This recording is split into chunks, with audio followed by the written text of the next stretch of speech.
लाडक्या बहिणींनो खुशखबर, 21वा हप्ता वाटप आणि अजून लाडक्या बहिणींसाठी महत्त्वाचे अपडेट. 6,000 रुपये काही बहिणींना वाटप.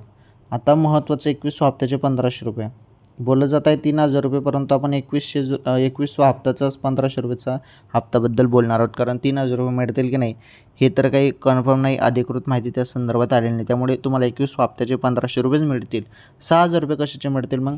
भरपूर बहिणींनी KYC दुरुस्ती केली नव्हती, त्यामुळे त्यांचे हप्ते थांबलेले आहेत. चुकीची त्यांनी KYC केली होती, त्यामुळे त्यांचे हप्ते थांबलेले आहेत.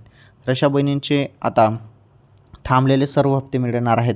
परंतु एक गोष्ट तुम्हाला करावी लागणार आहे. तुमचे हप्ते थांबले असतील तर 30 एप्रिलच्या पहिले तुम्हाला KYC दुरुस्ती करून घ्यायची आहे. ओके, KYC दुरुस्ती करा 30 एप्रिलच्या पहिले.